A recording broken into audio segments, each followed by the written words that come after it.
है, डिजाइन की गई है। तो मेरा ये बिलीव है, जब आप देखेंगे परमेश्वर का आत्मा आपको टच करेगा, और आप जितने भी जन यहाँ पे बैठे हैं, ब्रांचेस में बैठे हैं, तो मैं चाहूंगा सब आराम से अपनी अपनी चेयर्स के ऊपर जहां भी आपको जगह मिले आप बैठ जाओ। पूरे ध्यान से आपने उस प्ले को देखना है, और मेरा ये विश्वास है कि इस प्ले को देखने के बाद आपका संबंध परमेश्वर के साथ और मजबूत होगा, और आप कभी पाप की ओर मुंह नहीं करेंगे यीशु मसीह के सामर्थी नाम में। हालेलुया। तो आइए उस प्ले को हम देखते हैं, शुरू करते हैं।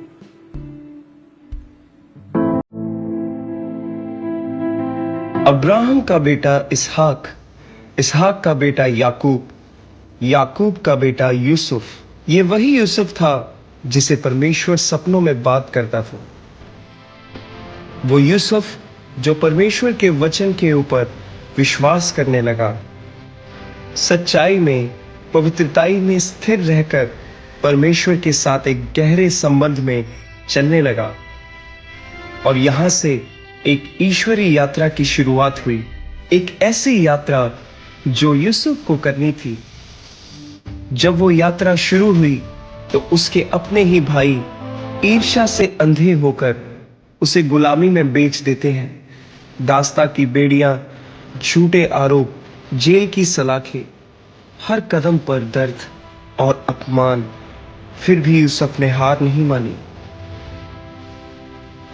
उसने अपने सपनों के परमेश्वर पर विश्वास बनाए रखा।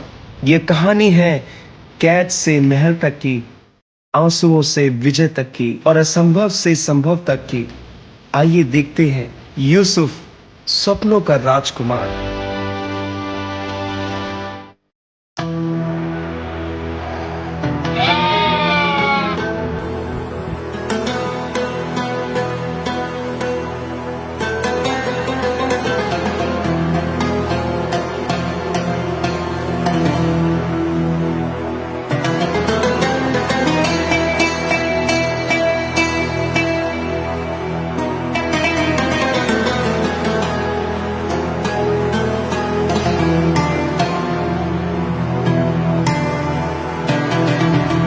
अरे यूसुफ के लिए तो मैं एक उपहार लेके आया था।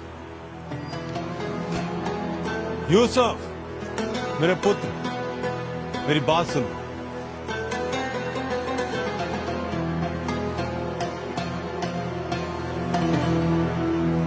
जी पिताजी। हे मेरे पुत्र, तू मेरे जीवन का आनंद है, और मैं तुम्हारे लिए एक उपहार लेके आया हूं। क्या? रुको।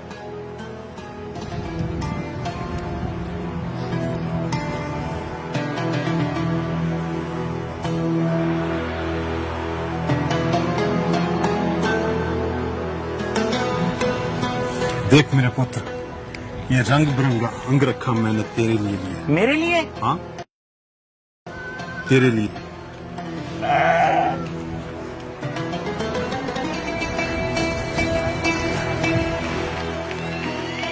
अरे वाह, ये तो बहुत सुंदर है पिताजी।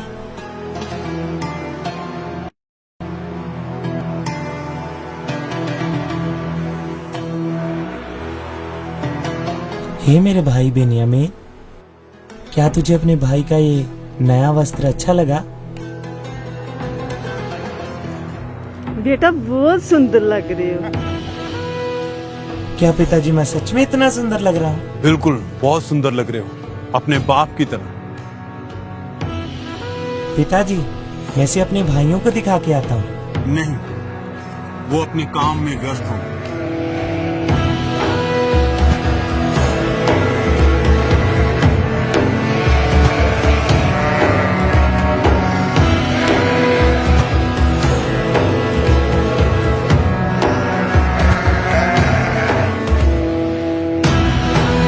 मैं थोड़े समय में वापस आ जाऊंगा पिताजी। ठीक है, सूर्य ढलने से पहले आना।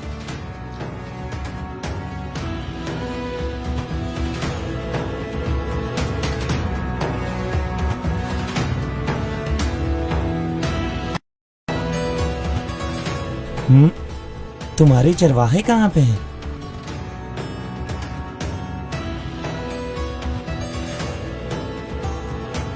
पता नहीं तुम्हारे चरवाहे कहाँ पे सो रहे होंगे। चलो चलते हैं।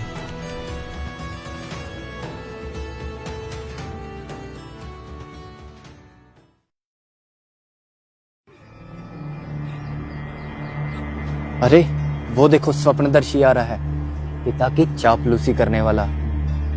पता नहीं कब हमारा ये पीछा छोड़ेगा। हम तो इससे तंग आ चुके हैं। भाइयों,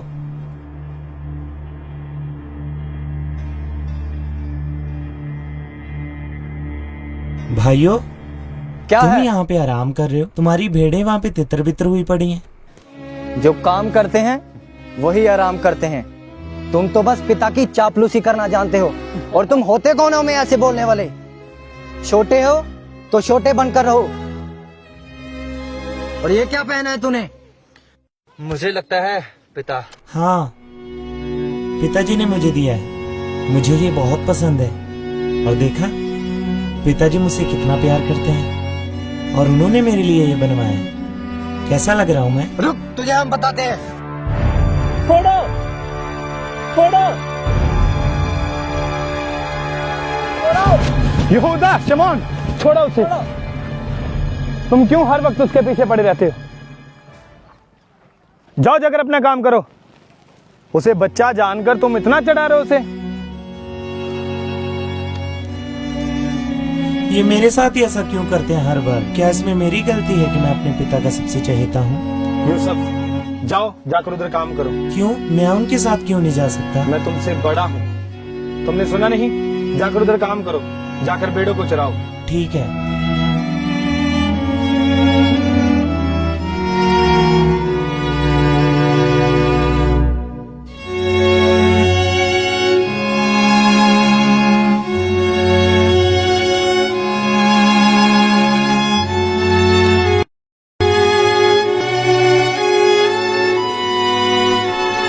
मैं थोड़ी देर में विश्राम कर लेता हूँ।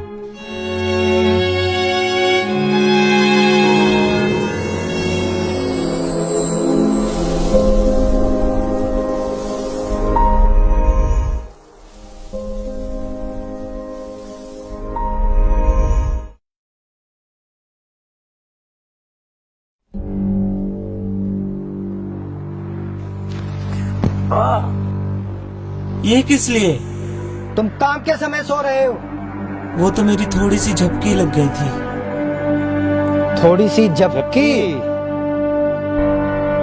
हे स्वप्नदर्शी, पिता की चापलूसी करने वाले, चल उठ और चल हमारे साथ। यहूदा, शमौन, चलो, पहले बहुत समय हो चुका है। चल हमारे साथ। जल्दी करो।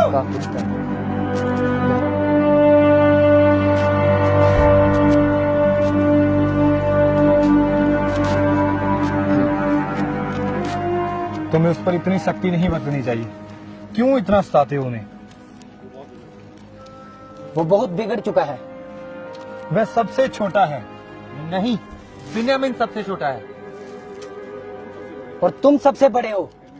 फिर भी पिताजी उस यूसुफ से ज्यादा प्रेम करते हैं, ना कि तुमसे। बल्कि हम सबसे भी ज्यादा। ऐसा नहीं है। चलो,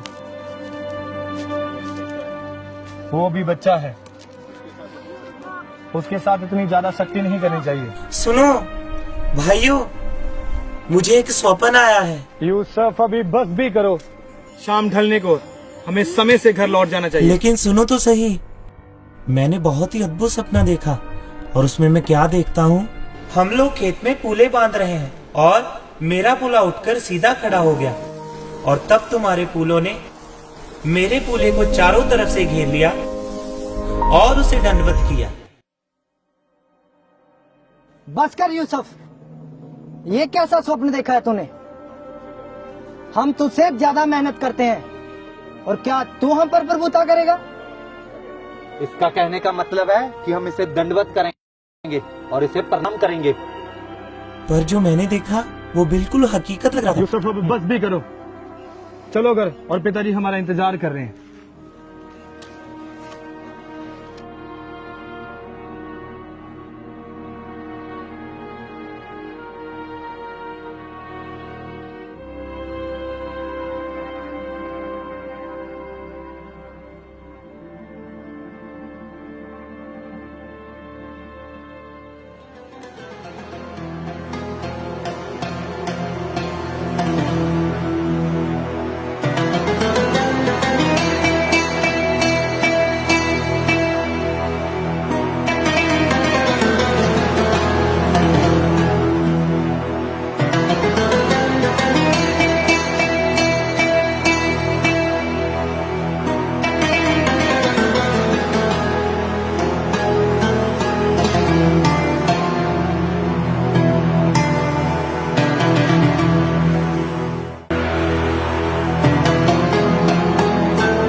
बड़ा स्वप्नदर्शी, उस दिन हमें कह रहा था कि हम तेरे आगे झुकेंगे।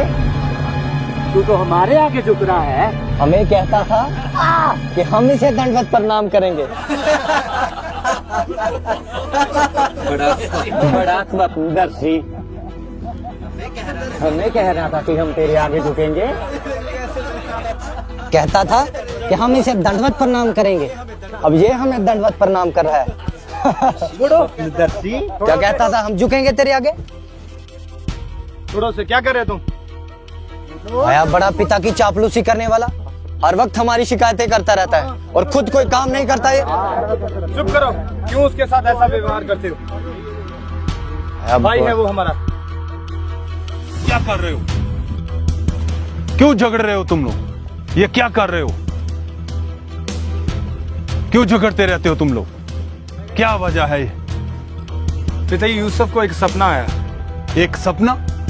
और ये सब एक सपने की वजह से कर रहे हो? नहीं पिताजी, एक नहीं बल्कि 2 सपने। 2? मैंने स्वप्न में सूरज, चंद्रमा और 11 तारे झुककर मुझे प्रणाम कर रहे हैं। देखा पिताजी, अब इसके कहने का मतलब है कि आप और हम सब भाई मिलकर इसे दंडवत प्रणाम करेंगे। ये ऐसी ही बातें बोल बोल कर हम सभी भाइयों को तंग करता है। चलो जाओ सब यहां से, अकेले मैं बात करूंगा यूसुफ से। यूसुफ, तुम्हारे कहने का क्या मतलब? मैं और तुम्हारे भाई तुम्हें दंडवत करेंगे? अपनी बातों को अपने हृदय में रखा कर। जाओ अब अपना काम करो।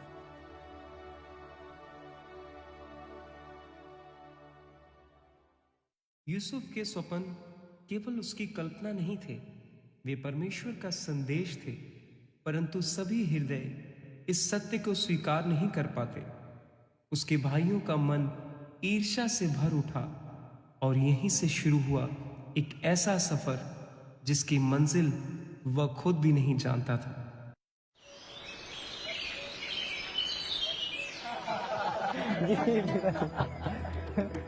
अच्छा पिताजी, हम जा रहे हैं। इस बार कहां जा रहे हो तुम? इस बार हम स्केम को जा रहे हैं। ठीक है, ध्यान रखना अपना और अपने भाइयों का। सब भाई मिल के रहना, ठीक है? यहोवा परमेश्वर तुम्हारा रास्ता है। लेकिन पिताजी, हम इस यूसुफ से तंग आ चुके हैं। क्या ये हम पर जासूस ठहरा है? और पिछली बार जब हम भेड़े चराने गए थे पिताजी, तब वो खुद सो रहा था और हमें बोल रहा था तुम अच्छा काम नहीं करते। हाँ पिताजी, हम उससे बहुत तंग आ चुके हैं। तुम ऐसा क्यों सोचते? वो तुम्हारा छोटा भाई है। हाँ, वो खुद नहीं जाता, जो मैं उसे करने को कहता हूँ वो वही करता है। पर तुम चिंता मत करो, मैं तुम लोगों के काम पर खुश हूँ। और तुम लोग जाओ, अच्छे से काम करना और अपना ध्यान रखना। लेकिन पिताजी वो, मैं तुम्हें क्या कह रहा हूँ? क्या तुम्हें समझ नहीं आ रहा है? क्या तुम मेरी आज्ञा का पालन नहीं करोगे? जाओ, यहोवा परमेश्वर तुम्हारा राखा है।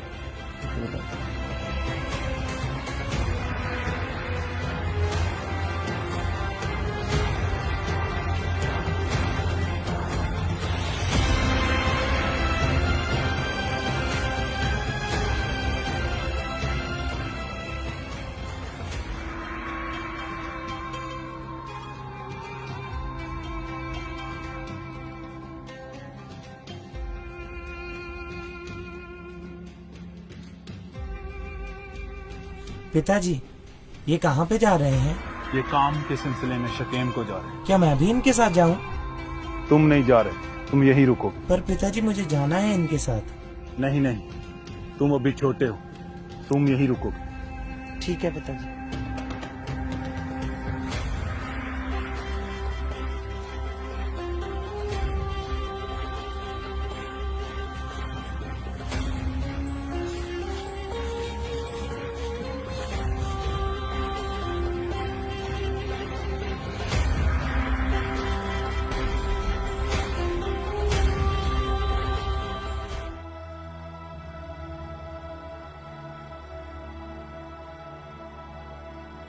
पिताजी, हाँ यूसुफ, मैं कुछ दिनों से देख रहा हूँ कि आप कुछ उदास लग रहे हैं। हाँ यूसुफ, मैं उदास हूँ। तेरे भाइयों को लेके मैं थोड़ा चिंतित हूँ। आप चिंता मत करें पिताजी। यूसुफ, तुम अभी बच्चे हो, तुम्हें क्या पता। जब बाप बनोगे तो फिर तुम जानोगे कि जब बच्चे बाप के पास नहीं होते हैं तो उसे कितनी फिक्र होती है। पिताजी मैं जाता हूँ ना, उनकी खबर लेकर आऊंगा। नहीं, मैं चाहता हूँ तू मेरे पास ही रहे। पर पिताजी अब मैं बड़ा हो चुका हूँ, मैं जा सकता हूँ। नहीं, मैं फिर भी चाहता हूँ तू मेरे पास ही रहे।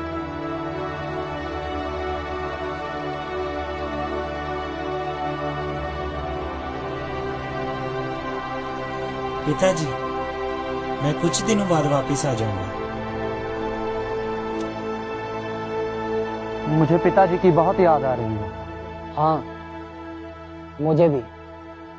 और उस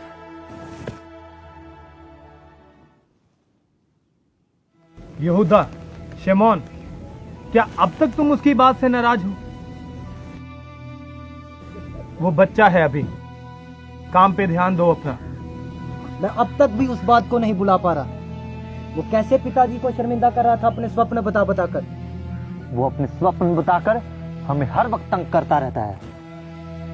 चलो यहाँ आकर इतना तो सुकून है कि उसकी गंदी शक्ल नहीं देखनी पड़ रही।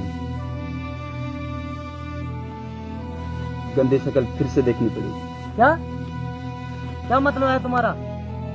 मेरे सामने उसका नाम मत लो। वो देखो, परेशानी सामने चल के आ रही है। ये करने क्या आया होगा? अब ये पिताजी को जाके बताएगा, हमारी चुगली करेगा और कहेगा ये वहां घूम रहे थे, ये जहां काम नहीं कर रहे थे। हर एक बात जाके पिताजी को बताएगा। कोई बात नहीं, आने दो इसे, इसका काम तमाम कर दे।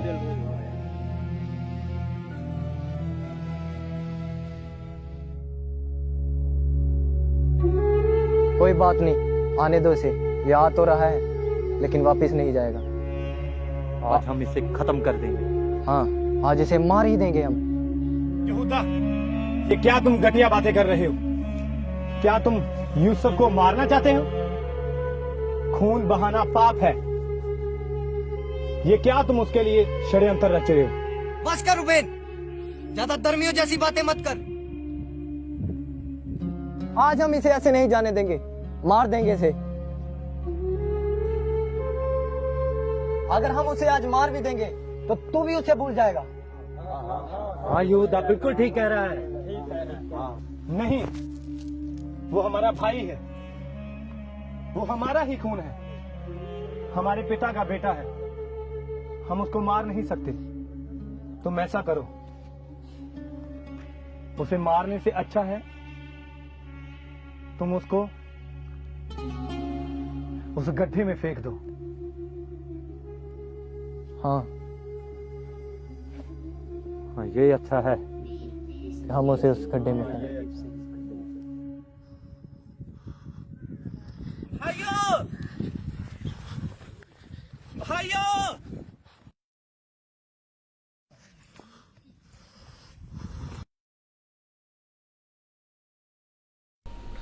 तुम चिंता मत करना, मैं तुझे बचा लूंगा। ये लो।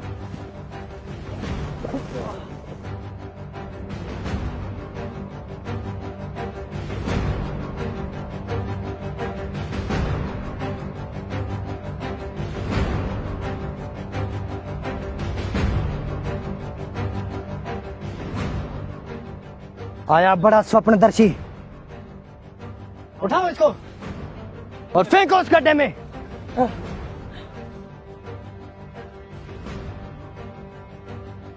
जल्दी लाओ इसे और फेंको उसे इस गड्ढे में।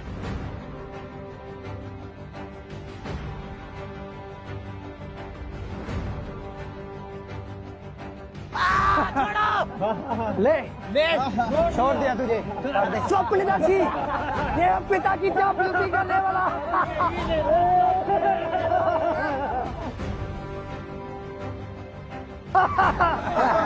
आया बड़ा स्वप्नदर्शी, हमको झुकाने वाला खुद झुक गया। कहता था हम इनसे दंडवत प्रणाम करेंगे। अब यहाँ पर स्वप्न देख, स्वप्नदर्शी यहाँ पर लेटकर स्वप्न देख।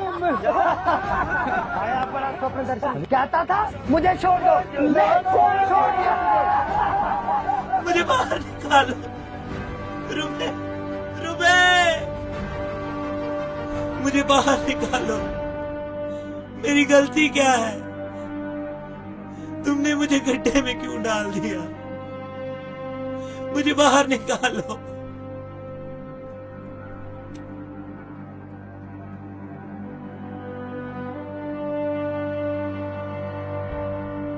रुबेन रुबेन चिल्ला रहा है, इसे क्या मालूम कि रुबेन तो है नहीं यहाँ। जब तक रुबेन आएगा तब तक तो हम इसे मार ही देंगे। निकालो इसे गड्ढे से बाहर। नहीं नहीं नहीं योदा, मुझे कुछ गलत लग रहा है। क्या गलत लग रहा है? मुझे लगता है रुबेन सही कह रहा है। सही कह रहा है? क्या मतलब है तुम्हारा? ये भी हमारे पिता का खून है, ये हमारा भाई है। हम इसे खत्म कर देंगे तो हमारे बाप का ही यही बेटा है। क्या मतलब है तुम्हारा? रुबेन सही कह रहा है भाई। तेरे कहने का मतलब है कि हम उसे छोड़ दें? जब ये सबने योजना बनाई थी तब तूने भी हमें सलाह दी थी कि उसे गड्ढे में फेंक दें। पर मैं तुमसे ये नहीं कह रहा कि उसको मार दें। हम उसके पाप के भागीदार क्यों बने? तो तू बता फिर क्या करें? तू भी उस रुबेन की तरह धर्मियों की जैसी बातें कर रहा है। अब बता हम क्या करें? वो देखो व्यापारी आ रहे हैं, हम उनसे बात करते हैं।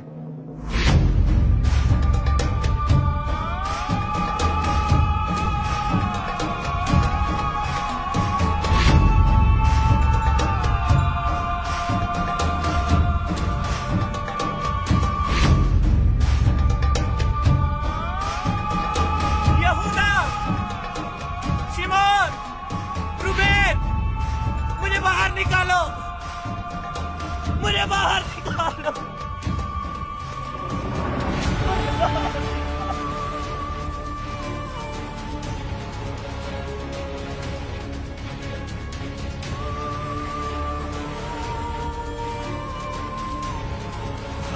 निकालो इसे बाहर, बाहर निकालो इसे।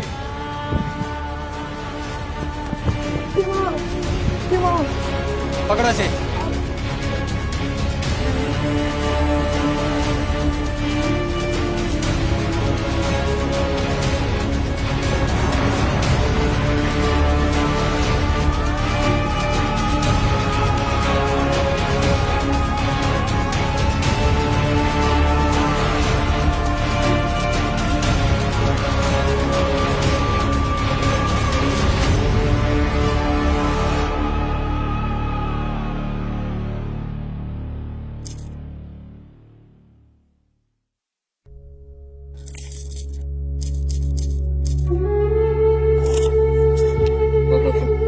चलो। यहूदा, शिमोन, लेवी, तुमने ऐसा क्यों किया? मुझे क्यों बेच दिया? यहूदा!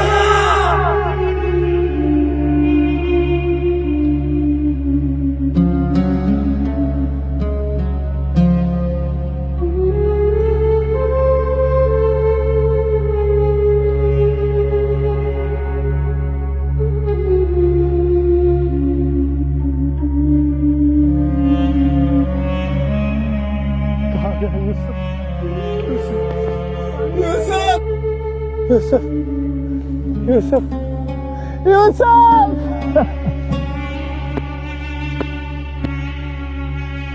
यूसुफ मेरे भाई। ओ यूसुफ, कहाँ गया यूसुफ? ओ यूसुफ,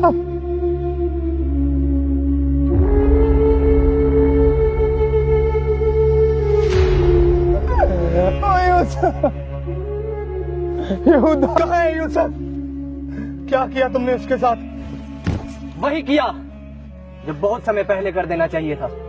मतलब तूने उसे मार दिया? नहीं,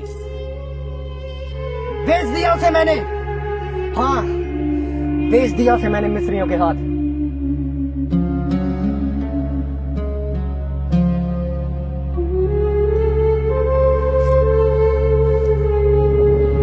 और ये लो अपना हिस्सा, और अपना मुंह बंद रखना।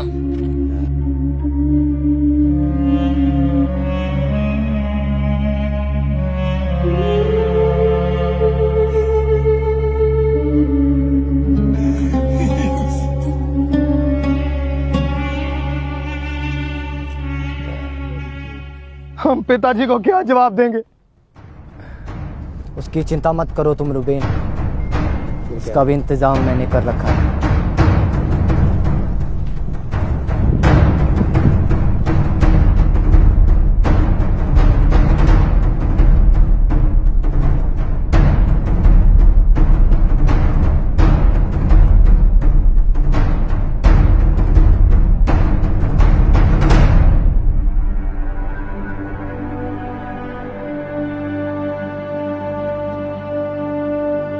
ये आपके पुत्र का है?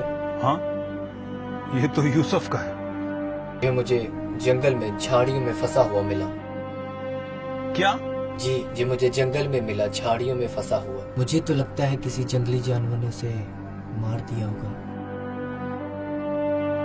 नहीं, क्या यूसुफ नहीं रहा? हे मेरे बेटे यूसुफ, यूसुफ, मेरा बेटा, मेरे बेटे यूसुफ, यूसुफ, ऐसा नहीं हो सकता। मेरा बेटा यूसुफ, मेरे बेटे यूसुफ, मेरा पुत्र नहीं रहा। मेरे बेटे, मेरे पुत्र,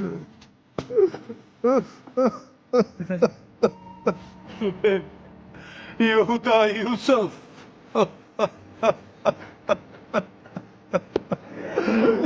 मेरा पुत्र यूसुफ, यूसुफ नहीं रहा। यूसुफ,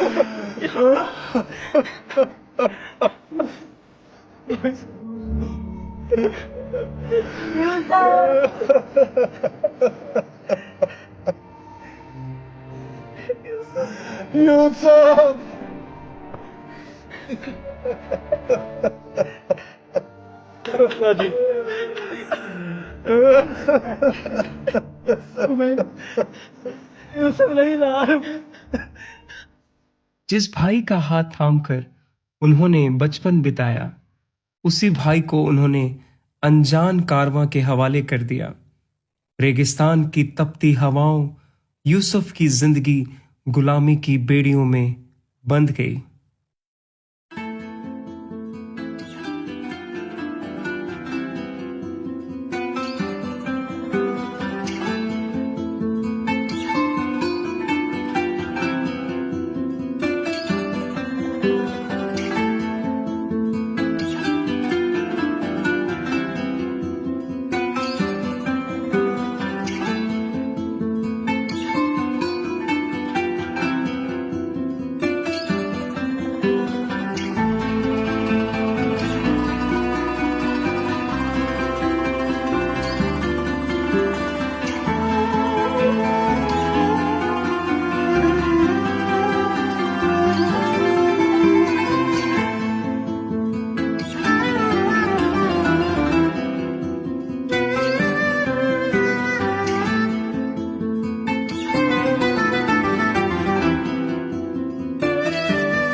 हजूर, आपने कहा था कि हमें काम करने के लिए नए गुलामों की जरूरत है। ये देखिए गुलाम।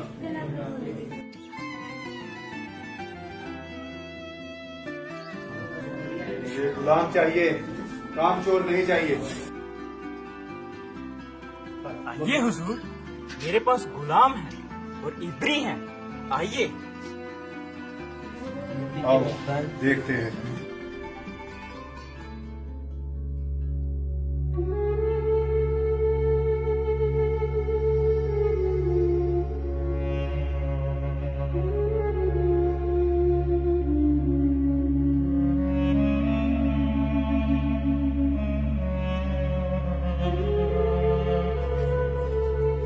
कौन है तुम और तेरा नाम क्या है?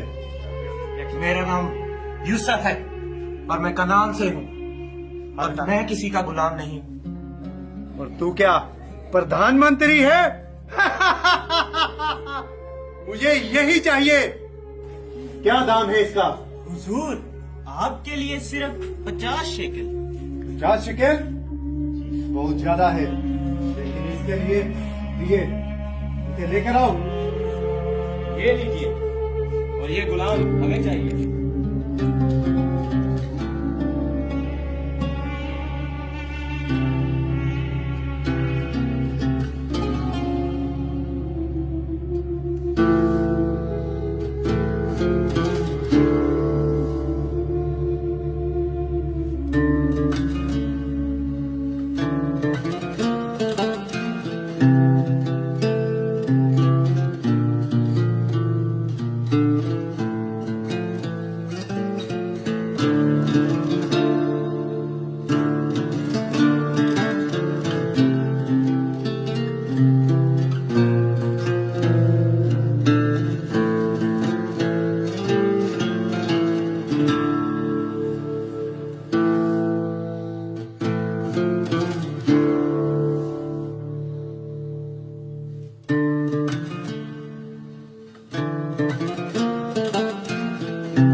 सोने जैसी जमीन पे खड़े हैं हम, पर तुम लोगों में जरा सी भी बुद्धि नहीं है काम करने की।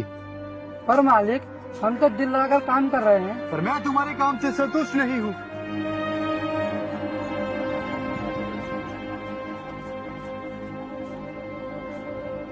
मुझे इस काम के लिए कोई बुद्धिमान व्यक्ति ढूंढना पड़ेगा। मालिक, अगर आपकी आज्ञा हो तो मैं इस काम में आपकी कुछ मदद कर सकता हूँ। क्या तुम्हें ये पढ़ना आता है? मुझे लिखना भी आता है मालिक। तो बताओ, क्या सहायता कर सकते हो तुम मेरी?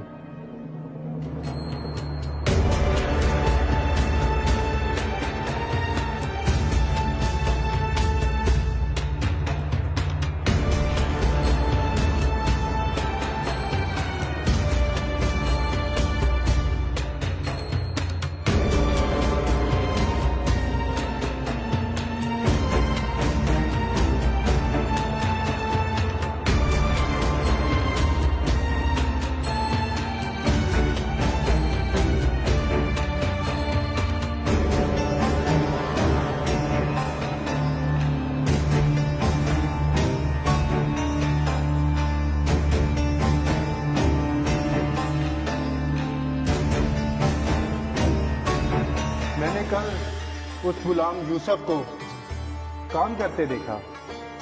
उसे लिखना आता है। उसका व्यवहार भी अच्छा है। मुझे लगता है कि वह धार्मिक भी है। मैं चाहता हूं कि मैं सारे घर के ऊपर और अपने सारे कामकाज के ऊपर उसे अधिकारी ठहराऊं। जाओ और यूसुफ को तैयार कर लेकर आओ। जाओ।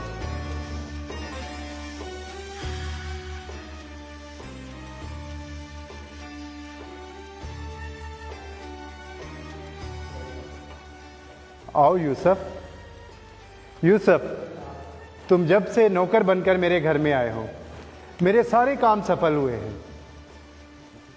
तुम मेरे लिए भाग्यशाली हो। मैंने देखा है कि ईश्वर का अनुग्रह तेरे ऊपर है, इसलिए मैं तुझे अपने सारे घर के ऊपर और सारे कामकाज के ऊपर अधिकारी ठहराता हूं, सिवाय मेरी पत्नी को छोड़कर। जो हुक्म हो मेरे आका। तुम जाओ और यूसुफ के साथ काम में उसका हाथ बटाओ। मैं कुछ दिनों के लिए बाहर जा रहा हूं और तुम सारा काम देखो और सारा काम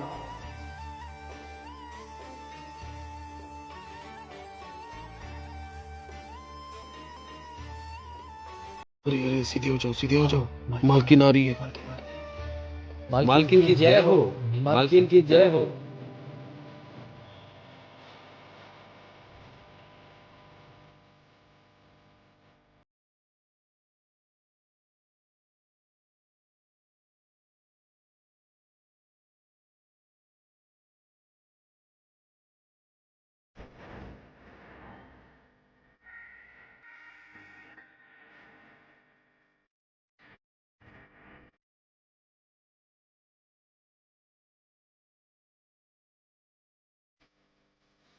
कौन है इतना भाग्यशाली इंसान जिसके बारे में आपके मालिक बात कर रहे थे? मालकिन, वो एक इब्री दास यूसुफ है। यूसुफ!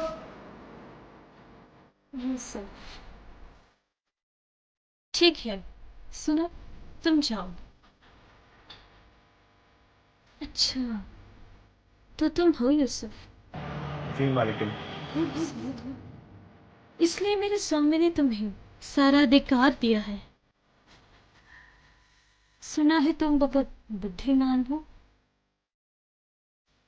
तो जब जब मैं तुम्हें बुलाऊं तो चले आना।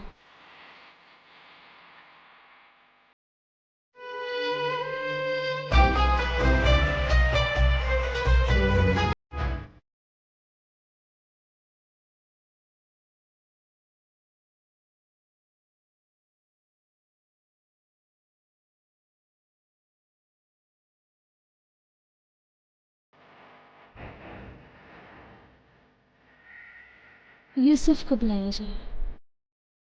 ओह यूसुफ, सुना है बहुत अच्छा काम कर रहे हो। क्या हुआ यूसुफ? मुझे कुछ गलत लग रहा है। गलत? इसमें गलत क्या है? आज तो तुम्हारे स्वामी भी घर पर नहीं है। चाहे मालिक घर पे हो या ना हो, पर मुझे उस यहोवा परमेश्वर का डर है। यहोवा परमेश्वर? वह कौन है?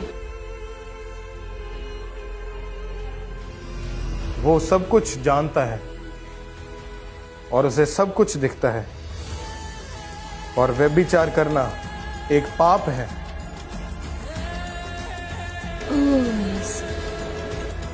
मालकिन छोड़ो मुझे, ये क्या कर रहे हो?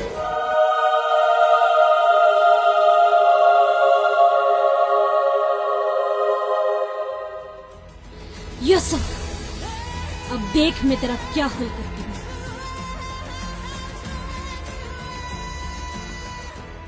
मैं इतनी खूबसूरत हूँ और इस साधारण से गुलाम ने मुझे ठुकरा दिया। जिस परमेश्वर का ये डर रखता है, अब वह भी इसे बचा ना सकेगा। आने दो मेरे स्वामी को आज। सारा इल्जाम इसके ऊपर डालकर इसे कारावास में डलवा दूंगी। अभी ये यूसुफ मुझसे बच ना पाएगा। स्वामी, क्या हो गया? आपको बदास यूसुफ, जिसे अपने सारे घर पर अधिकार दिया है। क्या किया उसने? उसने मेरे साथ। नहीं, यूसुफ ऐसा कुछ नहीं कर सकता। क्या आपको मुझसे ज्यादा उस पर विश्वास है? क्या अब आपको मुझसे ज्यादा उस दास पर विश्वास है? यूसुफ! पकड़ो उसे और उसे पकड़ के जेल में डाल दो। तुम घबराओ मत, जो ये उसने किया है इसकी सजा उसे जरूर मिलेगी। उसे पकड़कर बंदी गृह में डाल दो। जो उसने तेरे साथ किया है उसका प्रतिफल उसे भुगतना पड़ेगा। दंड मिलेगा उसे।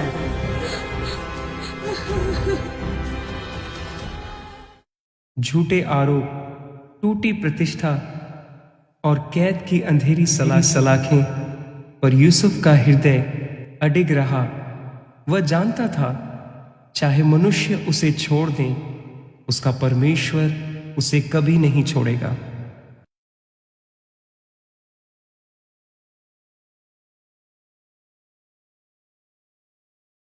यूसुफ सुन, तुझे पता है आज तेरे साथ जहां दो और कैदी आ रहे हैं, उनमें से एक राजा फिरौन का पिलानेहार और एक पकानेहार है। पर उनका दोष क्या है? उनका दोष यही है कि उन्होंने राजा फिरौन को दुखी किया है, और यही दोष उनके लिए काफी है। यूसुफ, मुझे पता है तू जहां काफी देर से रह रहा है, और तेरा यहां रहना मेरे लिए आशीष का कारण है, और मैं चाहता हूं तू जहां पे रहकर मेरे सब कामकाज की और मेरे कैदियों की देखरेख कर। सुनो, तुम इसीलिए आशीषित हो क्योंकि मेरा यहोवा परमेश्वर मेरे संग रहता है।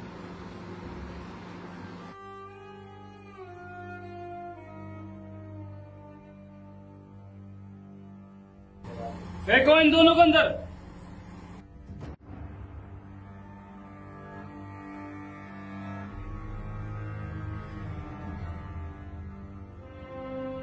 हमें बचाओ, हमें छुड़ाओ, हमारी कोई गलती नहीं है, हमारा कोई कसूर नहीं है, हमने कुछ नहीं किया, हमें बचाओ, हमें छुड़ाओ, हमें छुड़ाओ। कल रात को मैंने बहुत ही अजीब प्रकार का स्वप्न देखा, जिसे देखने के बाद मैं बहुत चिंतित हूँ।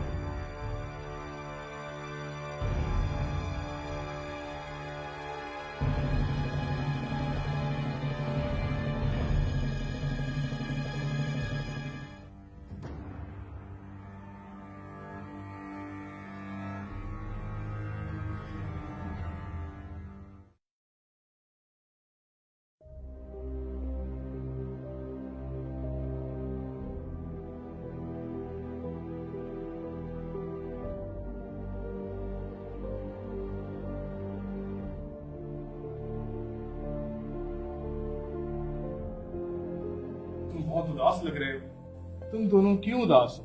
क्या हुआ? कल रात को हमने एक स्वप्न देखा। उस स्वप्न को देखने के बाद मैं बहुत ज्यादा घबरा चुका हूँ, क्योंकि उसका अर्थ बताने के लिए हमारे पास कोई नहीं। सारे ज्योतिषी और जादूगर राजा फिरौन के पास हैं। अब उन स्वप्नों का अर्थ हमें कौन बताएगा? क्या स्वप्नों का अर्थ बताने वाला परमेश्वर यहोवा नहीं है, जो सब कुछ जानता है? मुझे अपने स्वप्न बताओ कि क्या हुआ तुम्हारे साथ। क्या तुम सच में इन स्वप्न का अर्थ बता सकते हो? मेरा परमेश्वर जो मेरे संग रहता है वो मुझ पे सब जाहिर करेगा। तो ये बात सच है? अच्छा। मैंने एक स्वप्न देखा कि मेरे सामने एक दाखलता है और उस दाखलता में 3 डालियां हैं और उसमें मानो कलियां लगी हैं और वह फूली और उसके गुच्छों में दाख लगकर पक गई। फिरौन का कटोरा मेरे हाथ में था और मैंने उन दाखों को लेकर फिरौन के कटोरे में निचोड़ा और कटोरे को फिरौन के हाथ में दे दिया।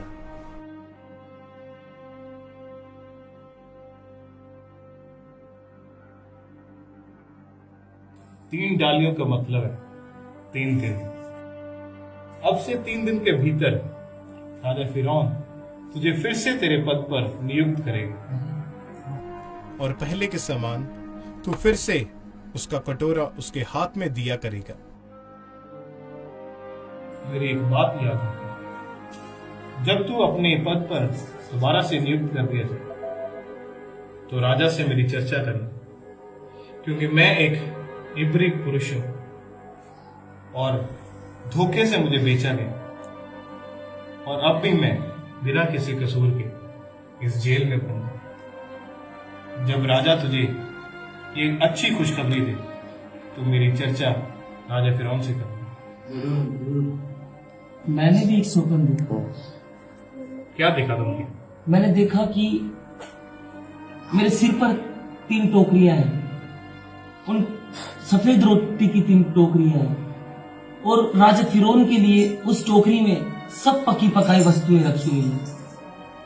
और मैं आगे देखता हूँ कि सबसे ऊपर की टोकरी में से पक्षी आकर के उसको खा रहे हैं।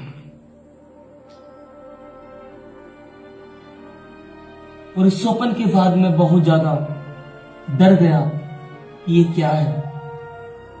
3 टोकरियां मतलब 3 दिन। ये सच में मैं भी इसके समान उसी पद पर आ जाऊंगा? होते रहे तो अपनी जगह आगे नहीं, इन 3 दिनों के भीतर राजा फिरौन तेरा सिर कटवाकर तेरी लोथ को वृक्ष के ऊपर टंगवा देगा और पक्षी तेरी लोथ को नोच नोच कर खा जाएंगे। नहीं, ये सही नहीं है। तुम कोई ज्योतिषी नहीं हो सकता। ये सब गलत। ऐसा कभी नहीं होगा मेरे साथ। ऐसा कभी नहीं हो सकता। तुमने उसके विषय में तो सही अर्थ बताया, परंतु मेरे विषय में सही अर्थ नहीं बताया। ऐसा कभी नहीं होगा।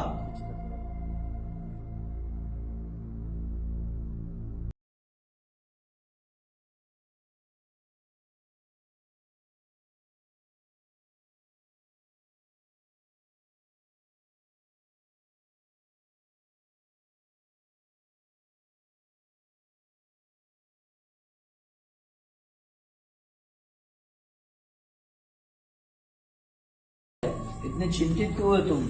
क्या तुम नहीं जानते? आज 3रा दिन है और उसने जो मेरे विषय में स्वप्न बताया, मुझे डर है कि मेरे साथ क्या होगा।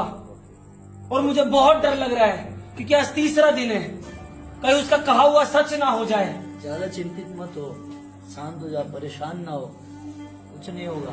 तुम्हें क्या फिक्र है? उसने तेरे विषय में तो सही स्वप्न का अर्थ बताया, परंतु मेरे विषय में उसने सही नहीं बताया। तो मुझे डर लग रहा है कि मेरे साथ क्या होगा।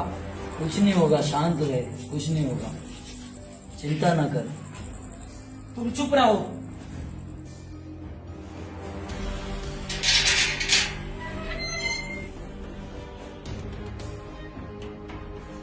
छोड़ दो।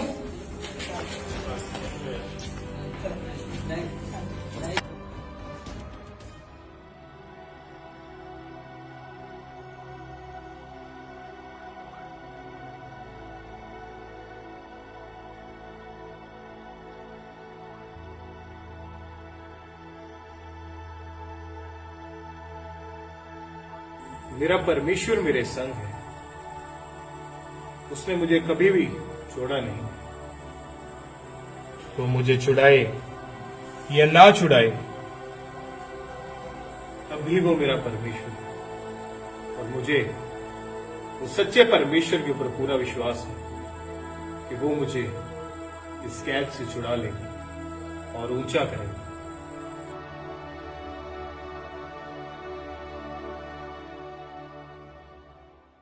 कैद खाने की दीवारें यूसुफ को बांध नहीं सकीं, क्योंकि परमेश्वर की योजना कैद से कहीं बड़ी थी।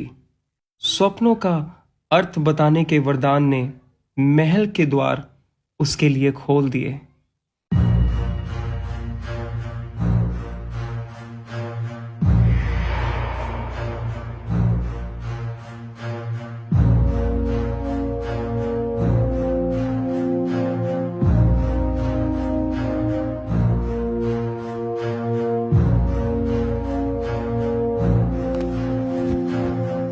क्या पूरे मिस्र देश में कोई भी ऐसा भविष्यवक्ता या ज्योतिषी नहीं जो मुझे मेरे स्वप्नों का अर्थ बता सके?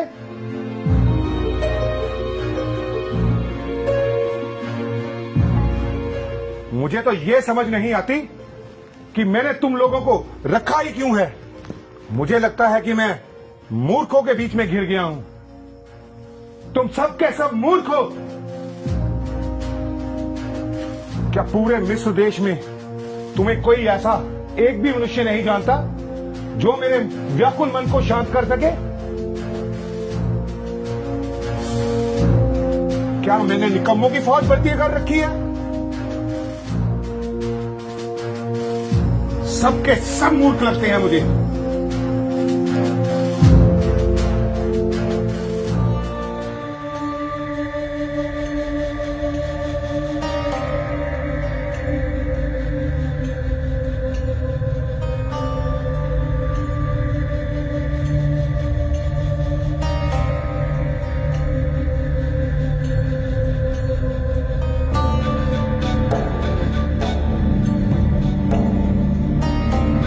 स्वामी, यदि आपके दास का अपराध क्षमा हो तो मैं। तुम क्या कर सकते हो इस विषय में? यदि हमारे देश के इतने बड़े बड़े भविष्यवक्ता और ज्योतिषी कुछ ना कर सके तो तुम मेरी सहायता क्या करोगे? स्वामी, जब 2 वर्ष पहले मैं कारावास में था तो वहाँ एक व्यक्ति था जिसने मुझे मेरे स्वप्न का उत्तर दिया था। सुना तुम लोगों ने कुछ? मुझे वो व्यक्ति इसी समय मेरे दरबार में चाहिए।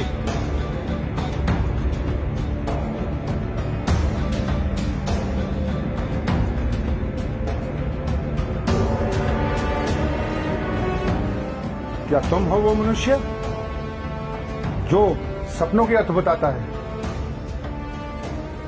नहीं, भला मैं कौन हूं जो आपके स्वप्नों का अर्थ बताऊं? स्वप्नों का अर्थ बताने वाला तो मेरा यहोवा परमेश्वर है, जो मेरे ऊपर सब बातों को जाहिर करता है। आप अपना स्वप्न बताइए। अच्छा, तो सुनो। मैंने स्वप्न में देखा कि मैं नील नदी के किनारे पर खड़ा हूं और उस नदी में से 7 मोटी और सुडौल गायें निकली और बाहर निकलकर कछार की घास चरने लगी और उनके पीछे पीछे ही 7 बेडौल और कुरूप गायें निकली। मैंने तो पूरे मिस्र में आज तक ऐसी कुडौल गायें नहीं देखी। वो उनके साथ आकर खड़ी हो गई और उन्होंने मोटी और सुडौल गायों को खा लिया। फिर मुझे नींद आ गई और मैं सो गया और मुझे फिर एक और स्वप्न आया और उस स्वप्न में मैं क्या देखता हूं कि एक ही डांट पर 7 अन्न से भरी हुई और बहुत सुंदर 7 बालें निकली और उनके पीछे पीछे पुरवाई से मुरझाई हुई 7 बालें निकली और उन पुरवाई से मुरझाई हुई 7 बालों ने उन अनाज से भरी हुई बालों को खा लिया। तब से मेरा मन बहुत व्याकुल है और इन मूर्खों में से कोई भी मुझे मेरे स्वप्नों का अर्थ बताने के योग्य नहीं है। हे राजा फिरौन, जो आपने स्वप्न देखे हैं वो एक ही हैं। राजा फिरौन का स्वप्न एक ही है। जो काम परमेश्वर पूरे मिस्र देश में करना चाहता है उसको पहले से ही परमेश्वर ने राजा फिरौन के ऊपर प्रकट किया है। जो स्वप्न में आपने 7 अच्छी अच्छी गायें देखी, यानी वो 7 वर्ष है, और जो 7 बालें देखी वो भी 7 वर्ष है। पर इसके पश्चात जो आपने कुरूप और कुडौल गायें देखी और पुरवाई से मुरझाई हुई बालों को देखा, यानी वो 7 ऐसे वर्ष हैं जो अकाल के होंगे। तो परमेश्वर जो मिस्र देश में ये काम करना चाहता है उसको पहले से ही परमेश्वर ने हे राजा फिरौन तुझको दिखा दिया है। अब हे राजा सुन, 7 वर्ष मिस्र देश में बहुतायत की उपज के होंगे, पर उनके पश्चात जो 7 वर्ष आएंगे वो अकाल से भरे हुए होंगे और इन 7 वर्षों में जो अकाल के होंगे मिस्र देश का सत्यानाश हो जाएगा, क्योंकि जो अकाल आने वाला है वो इतना भयंकर होगा कि ये उपज के साल जो हैं ये कभी याद भी नहीं किए जाएंगे। और ये स्वप्न जो हे राजा फिरौन आपने 2 बार देखे हैं, इसका भेद यही है कि परमेश्वर जो काम करना चाहता है उसको पहले से ही उसने आपके ऊपर प्रकट कर दिया है। और अब हे राजा फिरौन तू ऐसा कर कि मिस्र देश के ऊपर कुछ अधिकारियों को ठहरा दे, ताकि जब तक ये 7 बहुतायत की उपज के वर्ष हैं, इन सालों के भीतर जो भी अनाज पूरे मिस्र देश में इकट्ठा हो तो उन लोगों से इन सारे का पंचमाश यानी 5वां हिस्सा लिया करे, और इन 7 वर्षों के भीतर जो भी अनाज इकट्ठा हो उनको नगर नगर के भंडारों में जहां पर भोजन वस्तु इकट्ठा की जाती है वहां पर रखा जाए, ताकि जब आने वाले समय में 7 वर्ष जो अकाल के आएंगे उनमें हे राजा इसी अनाज को बांटकर तू अपने देश को सुरक्षित बचा सके। और अब हे राजा तू बुद्धिमान है, तू बड़ा है और समझदार है, तो तू अब ऐसा कर कि कुछ लोगों को नियुक्त कर दे, किसी को प्रधानमंत्री नियुक्त कर दे, ताकि वो इस सारे काम को पूरी खराई और बुद्धिमानी से करे, ताकि जो बुरे 7 वर्ष आने वाले उनमें एक भी मिस्री का नुकसान ना होने पाए। और हे राजा, तू सबकी निगाह में और ऊंचा हो जाएगा। तुम्हें जो परमेश्वर ने इतना ज्ञान दिया है कि तुम्हारे तुल्य कोई भी समझदार नहीं, इसलिए आज से मैं तुझे इस देश के ऊपर प्रधानमंत्री ठहराता हूं। केवल राजनीति के विषय में मैं तुझसे ऊंचा ठहरूंगा और मेरी सारी प्रजा तेरी आज्ञा माना करेगी। यूसुफ, अपना हाथ आगे बढ़ाओ।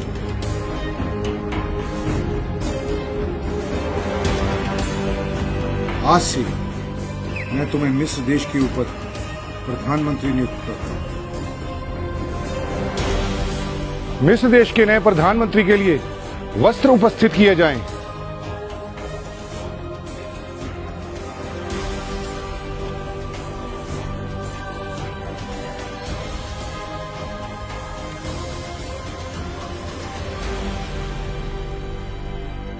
यूसुफ, ये तुम पर बहुत अच्छा लगेगा।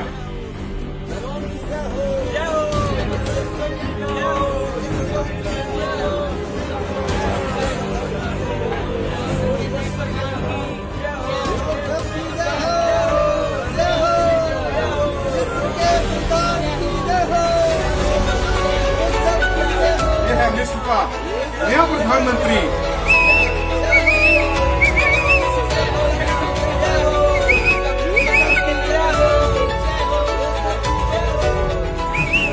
परमेश्वर, मैं आपका धन्यवाद करता हूं कि आपने मुझे कभी छोड़ा नहीं। जब मेरे अपने भाइयों ने मुझे गड्ढे में भेजा और मुझे बेच डाला, तो तभी तूने मुझे छोड़ा नहीं। जब मैं बेचा गया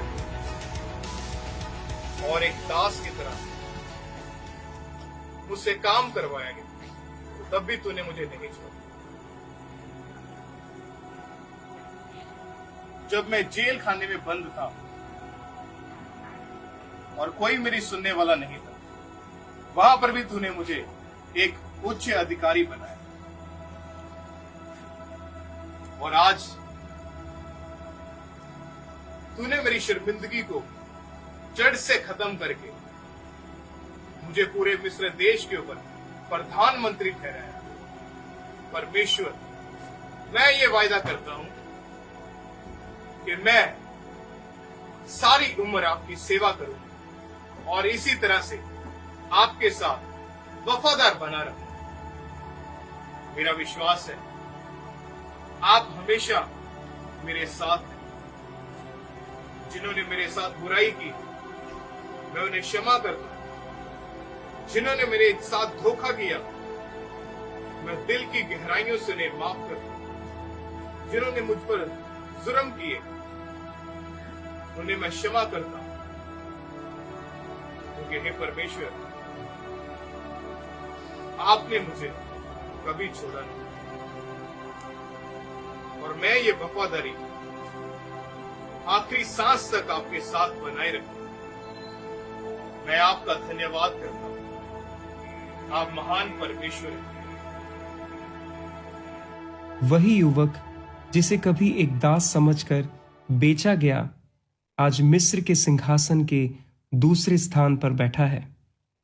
यह कोई संयोग नहीं, यह परमेश्वर की अद्भुत योजना का परिणाम है। बेटो, मैंने सुना है मिस्र में अनाज बिक रहा है और हम यहाँ पर एक दूसरे की ओर देख रहे हैं।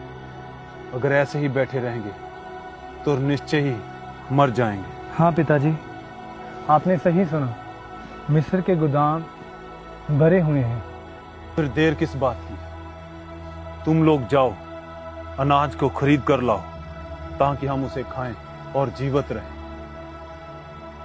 लेकिन पिताजी, मिस्र तो बहुत दूर है, रास्ता लंबा और खतरनाक भी है।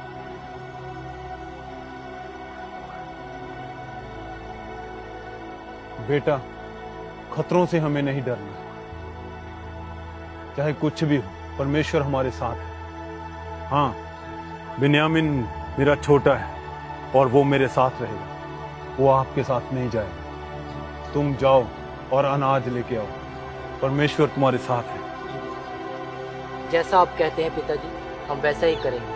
हम मिस्र जाएंगे और बिन्यामीन आप ही के साथ रहेंगे। ठीक है, अब तुम जाओ और मिस्र से अनाज खरीद कर लाओ और लौटते समय रास्ते में सावधान रहना। जी।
मिट्टी के बर्तन।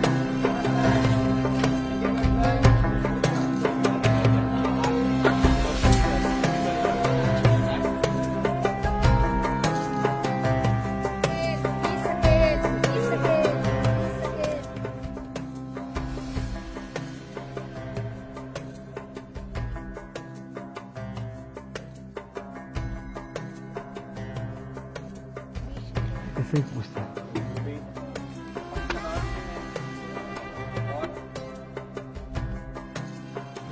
अरे ये कौन आ रहे हैं? इनकी शक्लें तो कुछ जानी पहचानी सी लग रही हैं। हम कनान से आए हैं और हमने आपके अनाज के विषय में सुना है। ये तो मेरे भाई हैं। और हम सब इसे खरीदना चाहते हैं। रुको, हमारे स्वामी आ रहे हैं।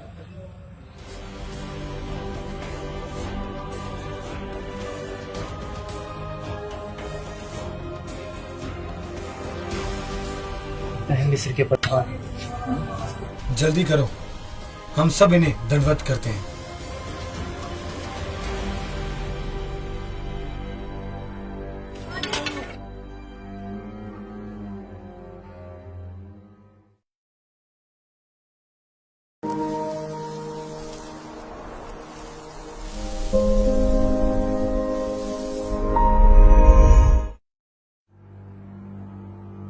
तुम कौन हो और कहां से आए हो?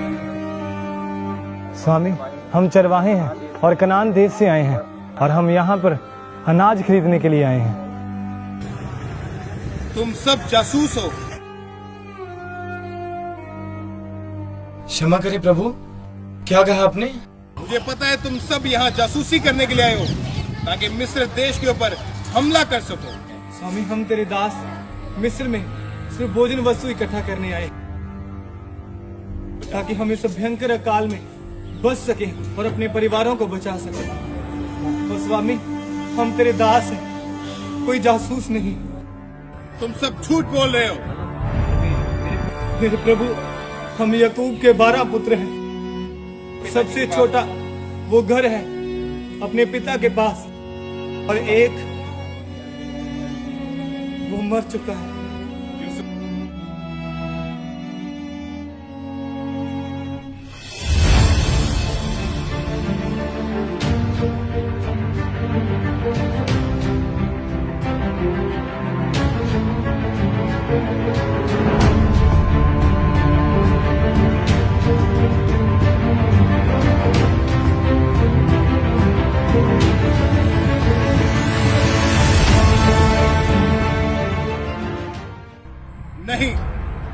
बोल रहे हो?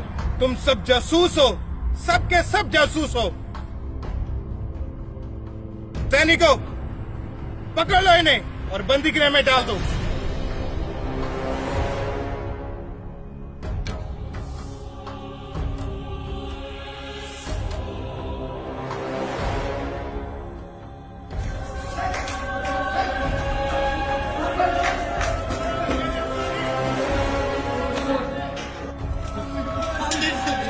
हमें बाहर निकालो, हमें छोड़ दो, हम निर्दोष हैं, हम जासूस नहीं हैं। प्रभु हमें छोड़ दे, हम निर्दोष हैं, हमें छोड़ दे, हम कोई जासूस नहीं है, हमें दया करें स्वामी, हमें छोड़ दे, हम निर्दोष हैं, हमें क्षमा करें, हम पर दया करें प्रभु, हम निर्दोष हैं।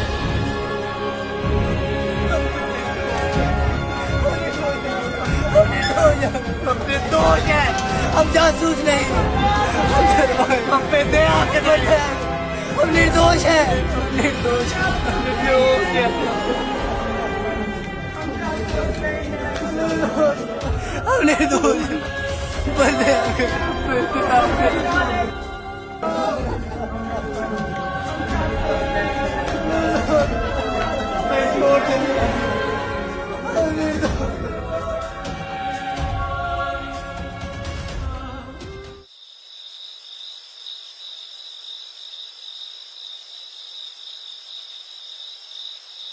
तो यार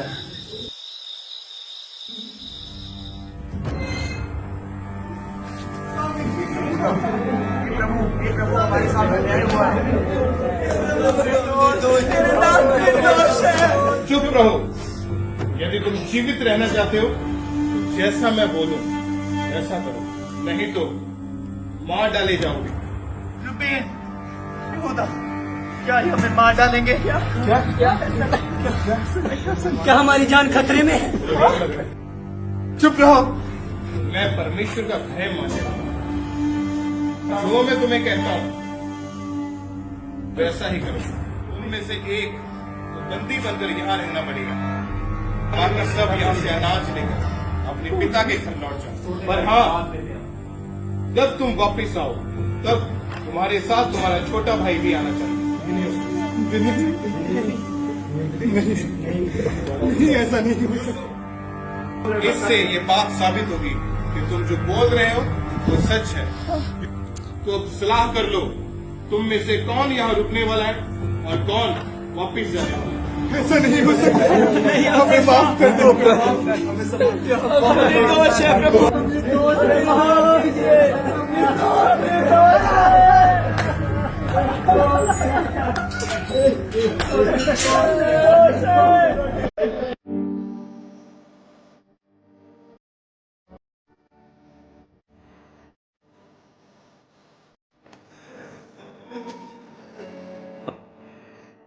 और इसलिए है कि हमने अपने भाई यूसुफ के साथ गलत किया। चुप करा तुम, मैं ये सब नहीं सुन सकता, तुम्हें ये सब कुछ सुनना पड़ेगा। यहूदा, क्या मैंने तुम्हें नहीं कहा था कि अपने भाई के विरुद्ध पाप ना कर? और क्या मैंने नहीं कहा था कि अपने भाई का लहू मत बहाओ? लेकिन नहीं यहूदा, तूने भी एक नहीं सुनी। मेरी और देखो यहूदा, और जवाब दो यहूदा। अब परमेश्वर यूसुफ के खून का बदला हमसे ले रहा है, हम सबसे।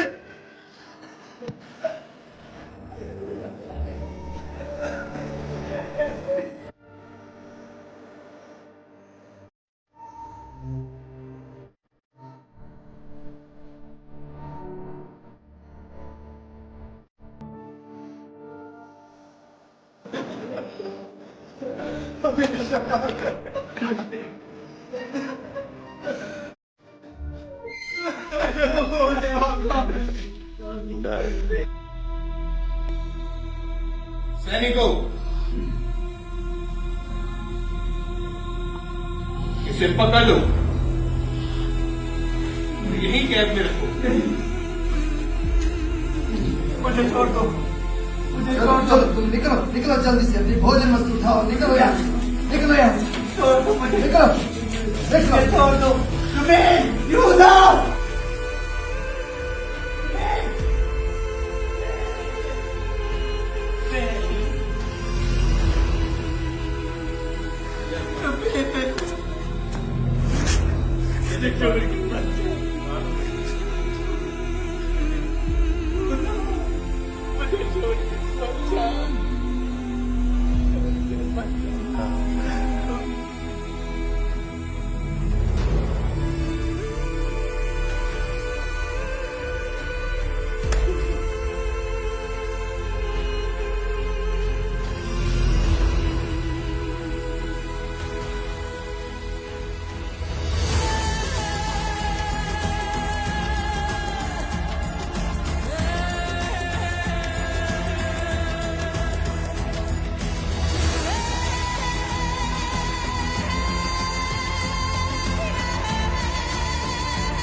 भाई इन्हें चारा खिलाते हैं। हाँ ना सोच के पिताजी बहुत खुश होंगे। अरे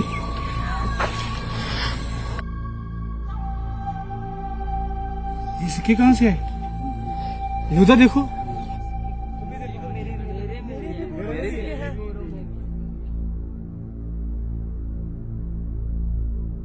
अरे रुबेन, मेरी बोरी में से भी सिक्के निकले हैं।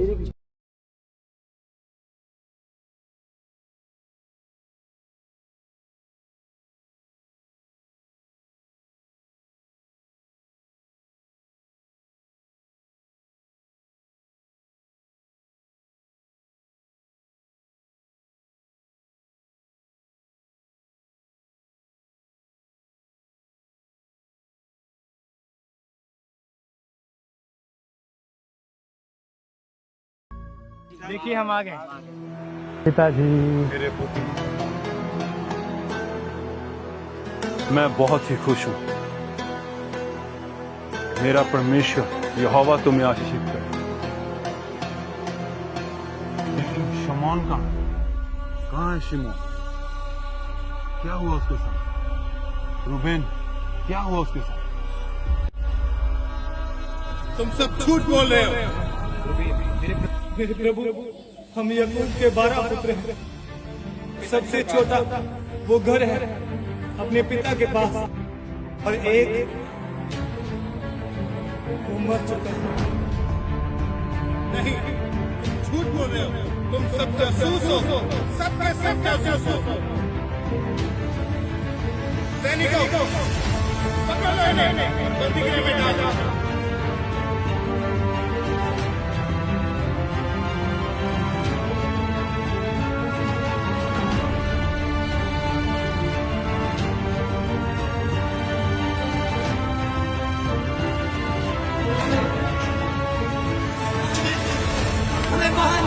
हमें छोड़ दो, हमने दोस्त हैं, हम जासूस नहीं हैं। प्रभु हमें छोड़ दे, हमने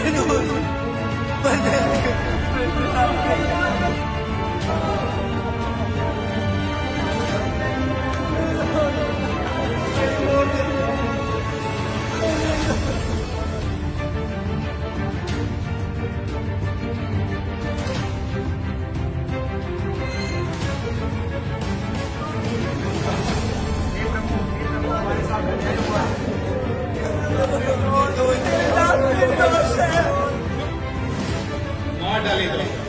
उनमें से एक को बंदी बनकर यहाँ रहना पड़ेगा। पर हाँ, जब तुम वापस आओ तब तुम्हारे साथ तुम्हारा छोटा भाई भी आना चाहिए। इससे ये बात साबित होगी कि तुम जो बोल रहे हो वो सच है।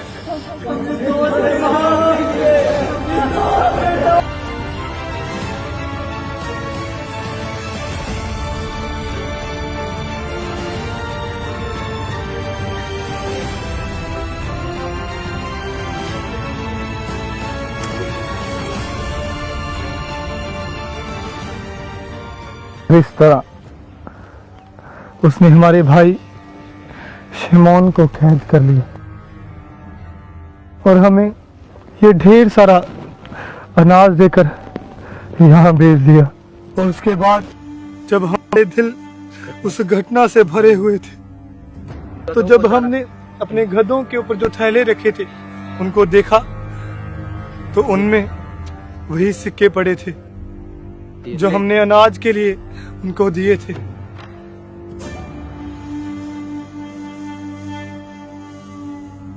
जो सिक्के हमने उन्हें अनाज के बदले दिए थे, वो वहीं पे हमारे ही बोरों में मिले थे। तो क्या अब मिस्री तुम्हें चोर समझेंगे और मेरे बेटे शमौन को मार डालेंगे? नहीं पिताजी, हमें अपने आप को निर्दोष साबित करने का एक रास्ता है। क्या है वो? क्या है? बोलो बोलो, क्या है? एक आदमी जो मिस्र का प्रधान, उसने कहा कि लौटते समय अपने साथ याकूब के सबसे छोटे पुत्र बिन्यामीन को अपने साथ लेकर आओ। नहीं, ये नहीं हो सकता। मैं पहले ही अपना बेटा यूसुफ खो चुका। अब बिन्यामीन? नहीं, ये नहीं होगा। मैं मर जाऊं? नहीं बिन्यामीन, नहीं, ये नहीं होगा। बिन्यामीन यही रहेगा, वो मेरे पास ही रहेगा।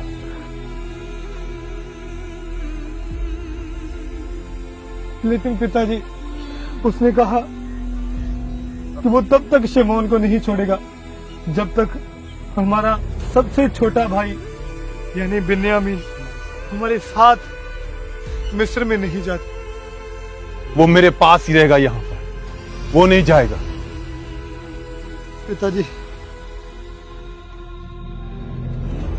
मैं विश्वास दिलाता हूँ कि मैं बिन्यामीन और अपने सब भाइयों को जीवित वापस लेके आऊंगा। कृपया आप मेरा विश्वास करें और बिन्यामीन को मेरे साथ जाने दें। ठीक है, मैं विश्वास करता हूं कि मैं तुम सबको दोबारा फिर से देखूं। बिन्यामीन, बिन्यामीन,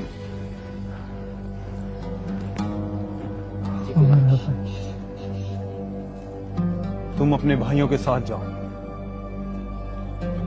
पर लेकिन तुम मुझे ये बताओ कि तूने उसे कैसे बताया कि हमारा एक और भाई है? पिताजी, उसने हमें अपनी बातों में इतना उलझा लिया था कि हमें कुछ समझ नहीं आया। लेकिन हमने तो सिर्फ उसकी बातों का उत्तर दिया था।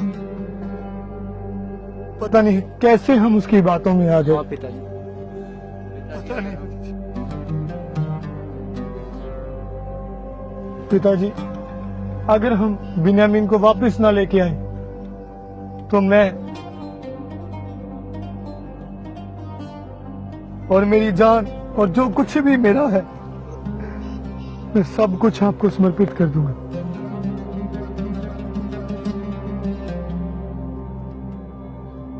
ठीक है मेरे पुत्र, तूने प्रधान जी के लिए तोहफे तो ले लिए हैं ना?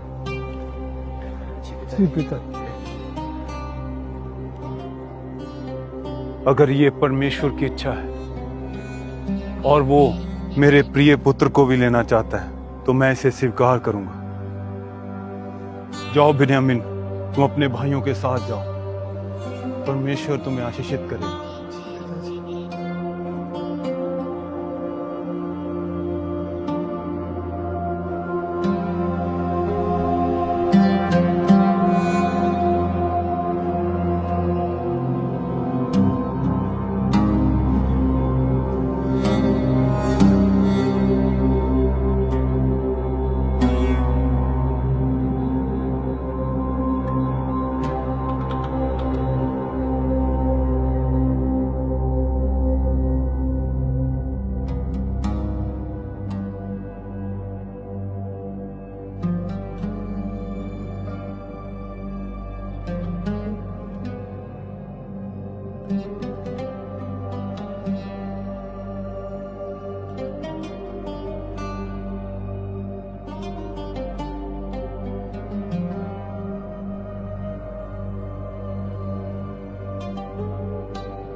इतनी बड़ी इमारतें, ऐसी तो मैंने पहले कभी नहीं देखी। हाँ भाई, बिन्यामीन की चेहरे की खुशी देख रही हो?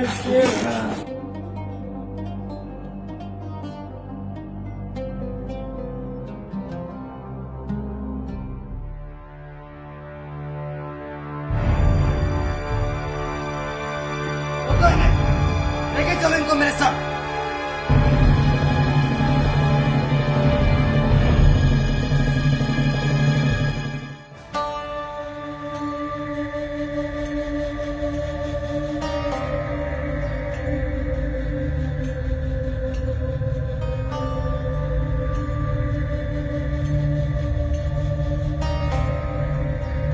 अनाज की थैली में जो धन रखा था वो हमने तेरे सैनिकों को लौटा दिया। अब हम नहीं जानते कि घर जाते समय वो धन हमारे थैलों में कहां से आया। हम पे दया कर, हमने कोई चोरी नहीं कही, हम पे दया कर स्वामी। चिंता मत करो, आपके परमेश्वर ने आपकी सहायता की होगी। तुम्हारा धन मेरे पास पहुंच गया है।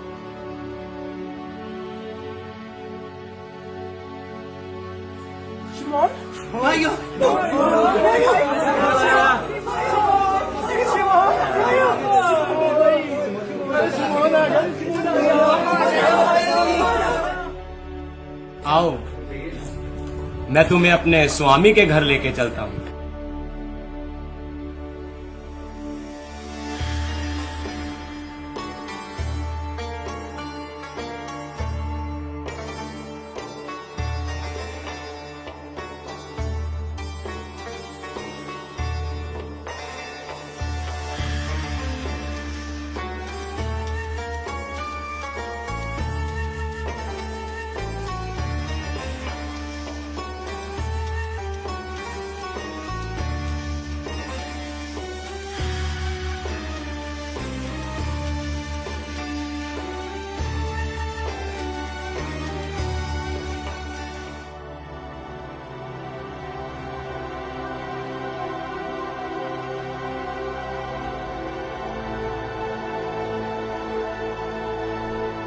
तुम्हारे पिता का क्या हाल है? स्वामी, आपके दास हमारे पिता वो जिंदा है और बिल्कुल ठीक है। तो अच्छा, ये है तुम्हारा छोटा भाई जिसके बारे में तुम बात कर रहे थे।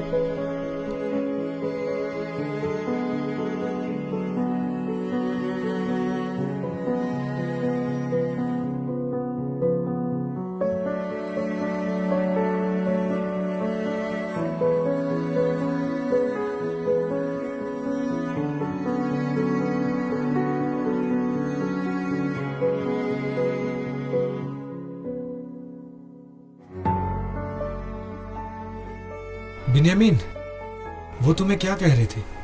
क्या भाई? मेरे छोटे भाई बिन्यामीन,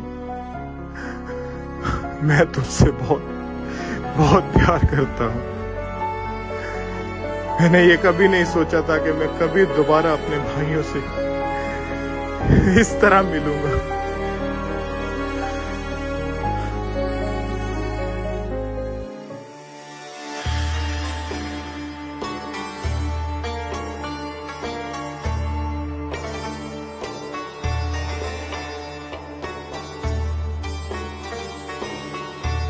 परमेश्वर तुम्हारे संग है मेरे छोटे।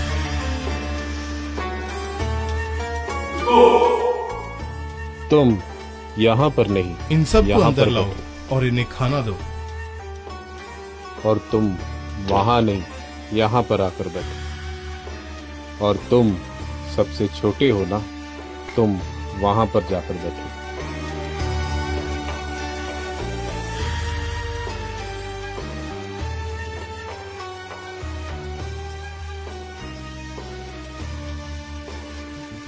रुबेन, क्या तुमने एक बात पर ध्यान दिया कि हमें हमारी उम्र के हिसाब से बिठाया गया है, जैसे हमारा जन्म हुआ है। ठीक है छोड़ो।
कितना अच्छा था और वह कितने दयालु हैं। हाँ यहूदा, मैं बहुत खुश हूँ कि उन्होंने हम जैसों को अपने पास बिठाकर खाना खिलाया। वे कितने प्रेम से हमें बुला रहे थे। यहूदा, आज मैं बहुत खुश हूँ कि हम इतने दिनों बाद अपने पिताजी से मिलेंगे। हाँ शमौन, मैं भी बहुत खुश हूँ।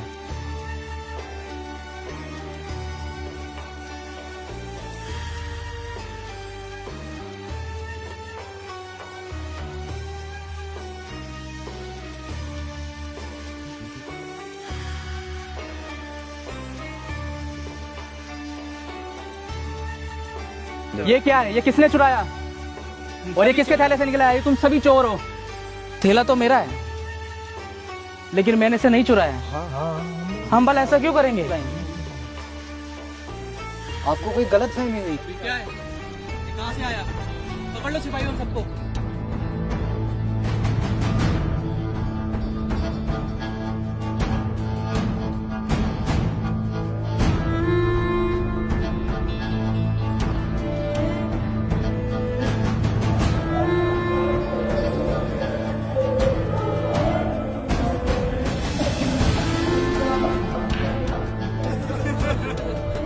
अब क्या किया तुम लोगों ने? हम सच में नहीं जानते कि वो चांदी का कटोरा हमारे थैले में कैसे आया। हमें क्षमा करें स्वामी, हम अपनी बेकसूरी को कैसे साबित करें? क्या हम सब ने इतना बड़ा गुनाह कर दिया कि जो हम सब गुलाम बन के रहे? हम कैसे अपने आप को साबित करें स्वामी? अपने आप को कैसे साबित करें? तुम सब नहीं, केवल वो जिसके थैले में वो चांदी का कटोरा निकला। हे स्वामी, बिन्यामीन की जगह तुम मुझे ले ले, क्योंकि बिन्यामीन के खोने के दुख को हमारा पिता कभी सहन नहीं कर पाएगा। तुझसे हम भीख मांगते हैं स्वामी, तुम मुझे ले ले। बिन्यामीन की जगह तुम मुझे ले ले स्वामी, तुम मुझे ले ले स्वामी, तुम मुझे ले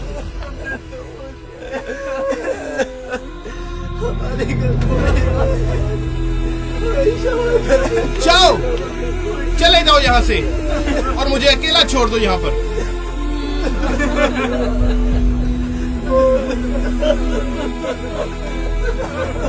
मैं तुम्हारा भाई यूसुफ हूँ।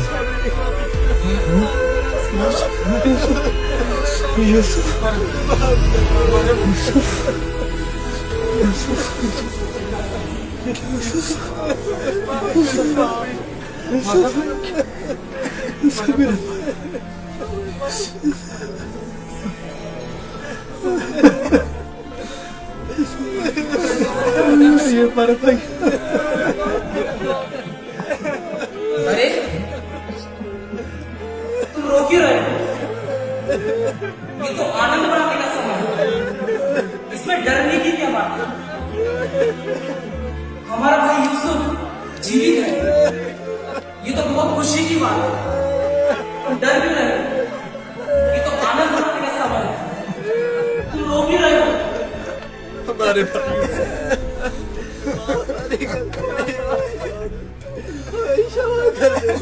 परमेश्वर, हम पे दया कर।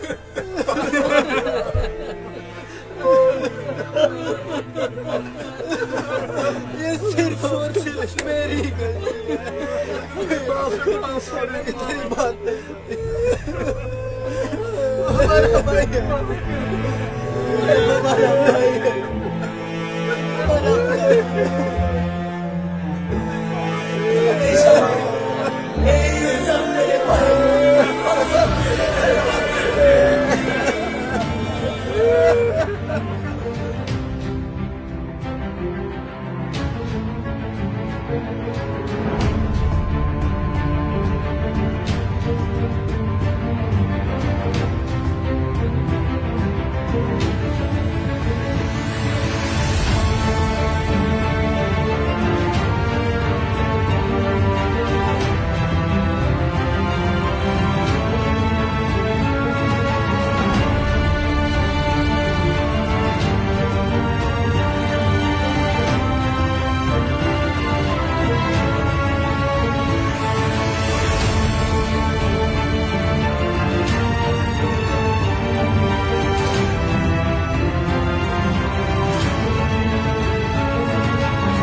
शिमोन, मैं वही तुम्हारा भाई हूं जिसे तुम लोगों ने गुलामी में बेच दिया।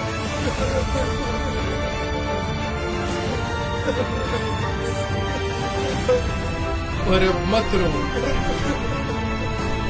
क्योंकि मेरा जो दुख उसको मेरे परमेश्वर आनंद में बदल दिया।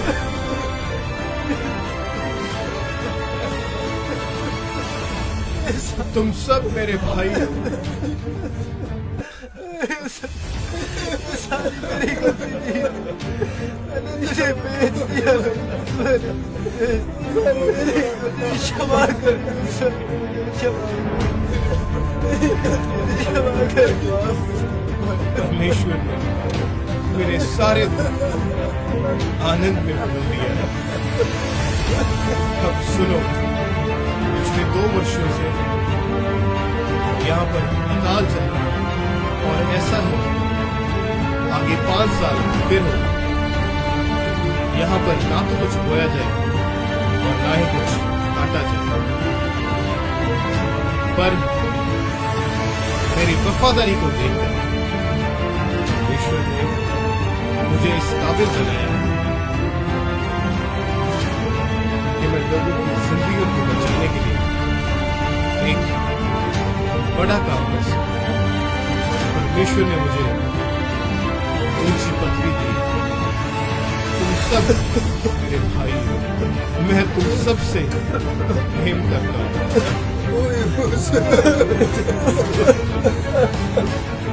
हमारे भाई।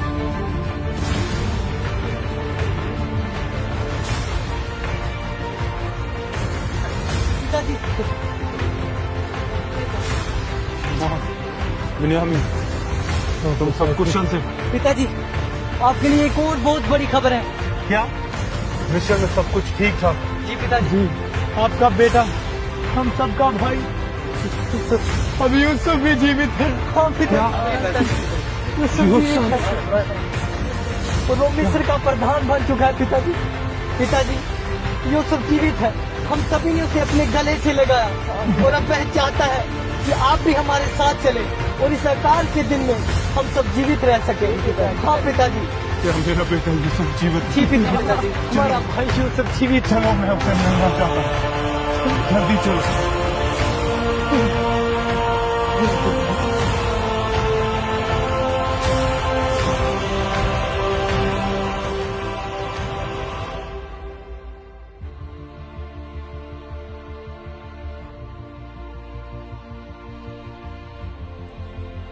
यूसुफ, मेरे बेटे यूसुफ,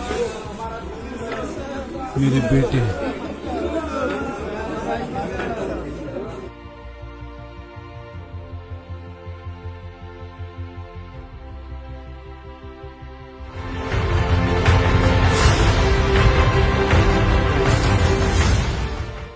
यूसुफ बहुत बुद्धिमान पुरुष है और उसके समान मुझे तो पूरे मिस्र में कोई और बुद्धिमान नजर नहीं आता और परमेश्वर का आत्मा भी उसके संग रहता है। मैं बहुत प्रसन्न हूं, वो मेरे हर्ष का कारण ठहरा है।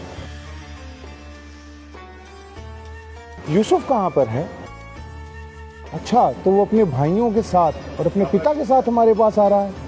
ये तो बहुत ही ज्यादा हर्षोल्लास की बात है। बहुत बढ़िया। आओ यूसुफ, मैं तुम्हारी ही प्रतीक्षा कर रहा था।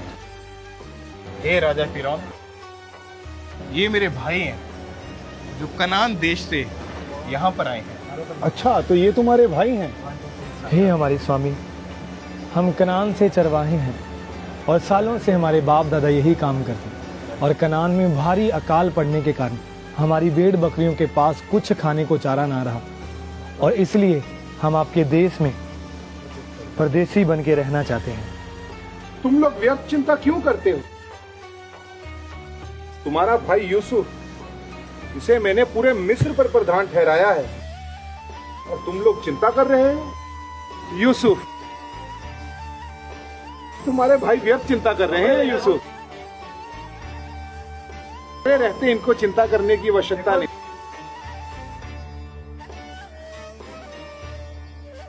राजा फिरौन, ये मेरे पिताजी हैं और मेरे सारे भाई यहाँ आ चुके हैं। धन्य हैं आप जो आपको यूसुफ जैसा पुत्र प्राप्त हुआ। हे राजन, मेरा परमेश्वर तुझे आशीषित कर।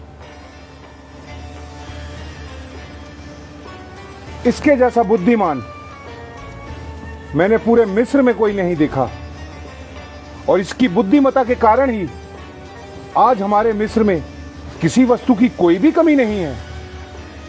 दूर दूर से लोग मिस्र में अन्न लेने के लिए आ रहे हैं। यह सारा इसी के कारण संभव हुआ है। यह अति बुद्धिमान है। आप बहुत धन्य पुरुष हो कि आपको यूसुफ जैसा पुत्र प्राप्त हुआ। हे राजा फिरौन, मेरा परमेश्वर तुझे आशीषित कर और तेरा राज्य सदा इसी तरह स्थिर रहे। हर अच्छी नेमत तेरे राज्य में हो। तेरे राज्य में रहने वाले लोग, तेरी प्रजा सदा आनंदित रहे। आपके मुंह से ये शब्द सुनकर आज मैं और मेरा पूरा राज्य धन्य हो गए। धन्य हो यूसुफ, जो तुम्हें इनके जैसे पिता मिले। यूसुफ, अपने भाइयों और अपने पिता से कहो, पूरा मिस्र देश तुम्हारे सामने है। इसके सबसे उत्तम भाग में अपने पिता और अपने भाइयों को रहने के लिए स्थान दो। ये हमारे बीच में ही रहा करेंगे। और यदि तुम अपने भाइयों में से किसी को बुद्धिमान जानो तो उसे मेरे पशुओं पर प्रधान ठहरा दो। वो हमारे पशुओं की देखभाल किया करेंगे। क्योंकि ये सब बातें इसलिए पूरी हुई, परमेश्वर के साथ वफादारी के साथ चलना आज मुझे इस ऊंचाई पर ले आया है। एक समय था जब सबने मुझे छोड़ दिया था, लेकिन मेरा परमेश्वर जिसकी मैं आराधना करता हूँ, आज उसने मुझे ऊंचा किया है। मेरी वफादारी के कारण उसने मेरे परिवार को बचाया है, इस पूरे मिस्र देश को बचाया है। हे राजा, तू सदा जीवित रहे।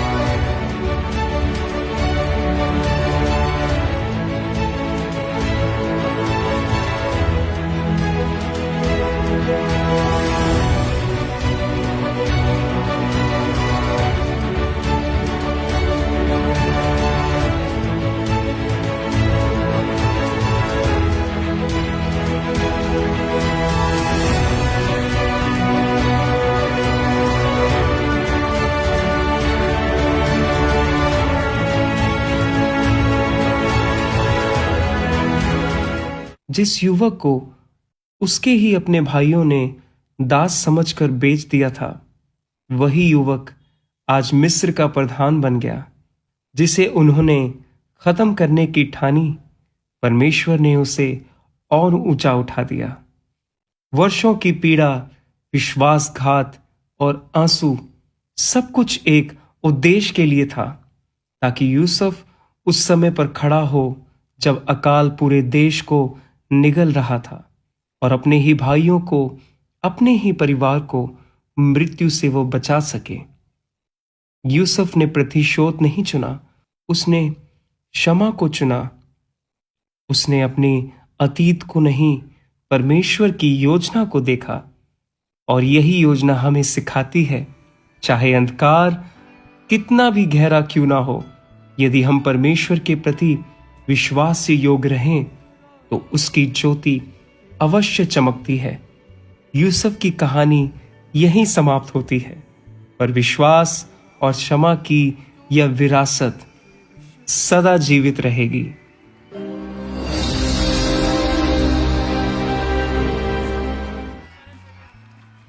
ऊंची आवाज में बोले हालेलुया।